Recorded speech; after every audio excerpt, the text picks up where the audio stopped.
27 марта в 7 часов вечера разработчики выпустили второй, очень большой девблог обновления операция «Переработка», в котором нам показали совершенно новую отдачу, новые модели транспорта и другие занимательные изменения. Но все по порядку. Обязательно подпишитесь на мой телеграм-канал ради самых свежих новостей ББР, ну и в Discord вступайте. Всех жду.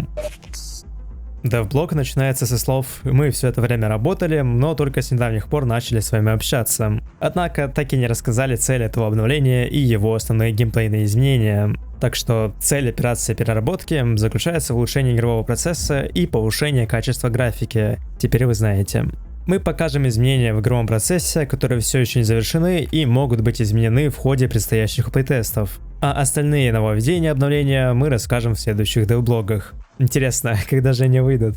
Наборы оружия классов. Разрабы сказали, что наилучшего веселья и баланса можно достичь только если доступность оружия соответствует роли каждого класса. И не следили за фидбэком Battlefield 6, касающийся ограничений на оружие, и я даже не шучу, чтобы сделать все красиво и сбалансировано в нашей с вами игре. Поскольку в текущем билде доступность оружия была весьма произвольным, с чем я в принципе согласен. Они показали вот такую вот табличку со всеми классами и типами оружия. Как можно заметить, у штурмовика убрали доступ к ДМР, и я что-то сам прихуел, что они у этого класса вообще были. У медика убрали доступ к автоматам и боевым винтовкам, оставив лишь карабины. У поддержки заменили боевые винтовки на карабины, что весьма странное изменение. У инженера убрали ДМРки и оружие самообороны, а снайпер при этом остался без изменений. Рассказали и показали изменения в моменте, о чем мы с вами уже и так знали. Дропшотать больше нельзя будет, поскольку во время прыжка вы не сможете больше приседать и ложиться на пол. А если вы стоя попробуете лечь, то ваш прицел улетит очень далеко. Для положения стоя, приседа и лежа добавили новые анимации, в которых персонаж опускает руку вниз и обратно вверх. Когда игрок лежит, теперь существует ограничение на скорость поворота. Как только игрок достигает этого порога, скорость поворота значительно снижается. При попытке мгновенного разворота персонаж будет испытывать небольшую задержку вместо мгновенного изменения инерции. Добавлен тактический бег, который после определенного количества времени ускорит вашего персонажа до тех пор, пока вы не перестанете бегать или пока сильно не повернете. Ранее игроки перелазили через объекты, что снижало их скорость и маневренность в бою. Теперь игроки будут забираться на объекты, а не через них, и эта анимация также была ускорена. Так что бинт на прыжок без перелаза будет бесполезен. Также они исправили проблемы с рывками и скольжением игрока при дрожании мыши. Что это значит, я таки не понял. Великий ребаланс обвесов. Все обвесы были полностью ребалансированы, чтобы игроки могли настроить боевую роль каждого оружия по своему предпочтению. И на плейтесте причем это было весьма заметно. Они также показали изменения в затворах на снайперских винтовках. Сами читайте, если вам интересно. В плане рукояток, вертикальные рукоятки теперь будут больше фокусироваться на вертикальной отдаче и отдаче от первого выстрела. Угловые рукоятки будут сильнее снижать горизонтальную отдачу. Гибридные или комбинированные рукоятки будут фокусироваться на нескольких аспектах оружия. И рукоятки для управления будут фокусироваться на скорости перезарядки, времени прицеливания и скорости извлечения оружия. А вот в стволах изменения достаточно интересные. Теперь они будут влиять на дальность стрельбы. Да, этот показатель теперь можно будет изменить через обвесы, что очень прикольно. Как пример, они рассказали о длинном стволе. Если использовать его на карабине, то это увеличит дальность стрельбы и начальную скорость пули, но наложит штраф на управление оружием. Например, замедлит время прицеливания и скорость извлечения. Да и в целом было добавлено больше вариантов глушителей. Ну и одно из самых интересных изменений – ребаланс оружия. Они сделали восстановление отдачи. То есть теперь камера не остается на позиции отдачи, а восстанавливает свое положение после стрельбы на изначальную позицию. Грубо говоря, сделали отдачу как в КС. И честно, у меня просто нет слов, это одни эмоции.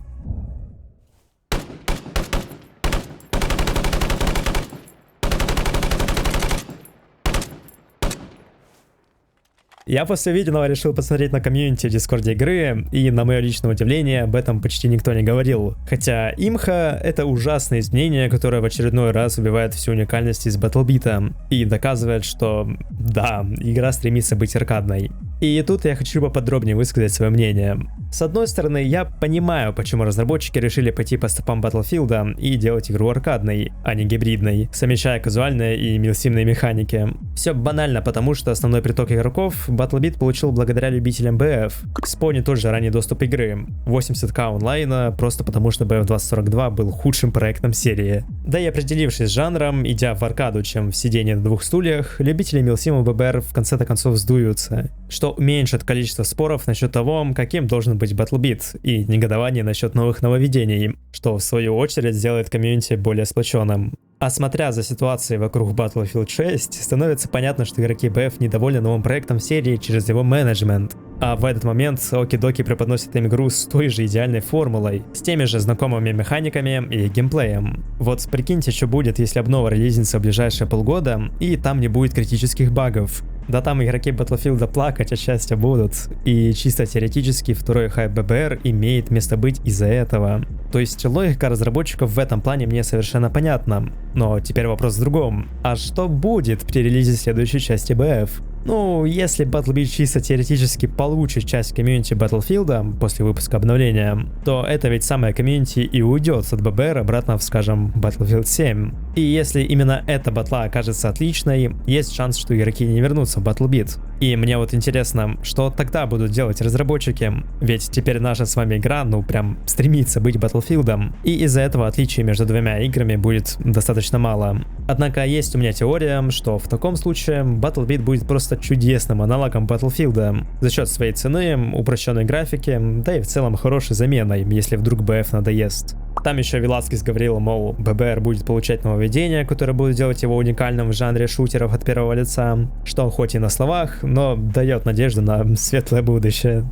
Ну, в общем, как мне и написали в Телеграме, нужно все это сначала опробовать, чтобы давать какие-то вердикты насчет новой отдачи. Но, как по мне, изменение действительно плохое, ибо сделает контроль отдачи еще более легким. И мне кажется, что после этого ППшки станут еще сильнее, чем сейчас. Хоть, конечно, это исправимо. Аргументировали данное изменение разрабы тем, что это сделает одиночные выстрелы более эффективным, что правда. Придаст стрельбе более естественное ощущение, что, как по мне, ложь, ибо текущая отдача является более реалистичной и, соответственно, делает ее естественной. И также не сгладили ее, тем самым исправив визуальную отдачу. А еще вот, любое ваше движение для компенсации отдачи вычитается из процесса восстановления, чтобы избежать двойного эффекта. Если вы тянете мышь вниз, система не будет чрезмерно компенсировать это и сохранит вашу позицию. Честно, понятия не имею, что это значит, так что жду ваши предположения в комментариях. Объединение магазинов также подверглось небольшому изменению. Если раньше система объединяла два наименее заполненных магазина, то теперь она будет заполнять наиболее полный магазин, используя доступные самые пустые магазины. Как по мне, это отличное изменение. Идентичность оружия. Теперь каждое оружие отличается друг от друга, соответствуя своим прототипам из реальной жизни. Каждое оружие обладает своими уникальными характеристиками, так что одно оружие не будет похоже на другое из своей категории. Например, оружие теперь имеет диапазон эффективной стрельбы, в котором оно наносит максимальный урон. То есть ППшки будут хороши на ближних дистанциях, так как винтовки на самых дальних. ФАМАС теперь стреляет только очередями, и, как я понял, у него отберут возможность переключения на автоматическую или полуавтоматическую стрельбу. Однако при этом ему повысили скорострельность и урон. М249 получил лучший контроль отдачи по мере продолжения стрельбы и повышенную скорострельность. Вектор теперь стал уникальным. Интересно, почему не все ППшки сделали уникальными, если вы понимаете, о чем я. У ДМР отдача увеличивается при более быстрой стрельбе, поэтому более медленные выстрелы будут точнее. Снайперские винтовки были отрегулированы. Теперь у вас либо снайперская винтовка с отличным управлением, но меньшим уроном, либо с высоким уроном, но худшим управлением. Что тоже отличное изменение, говорю как любитель SSG-69 без прицела.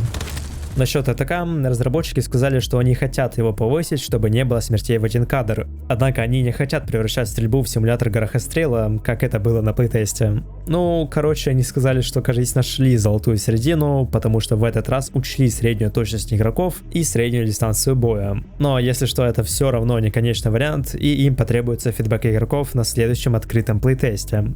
Ну и изменения в классах и пресетах я уже обсуждал в обзоре на плейтест обновления, советую посмотреть. Дислокацию тоже поменяли. Теперь будет возможность появляться рядом с тиммейтами, находящимися на целях, которые захватываются. Эта возможность была еще в далеком 2020 году.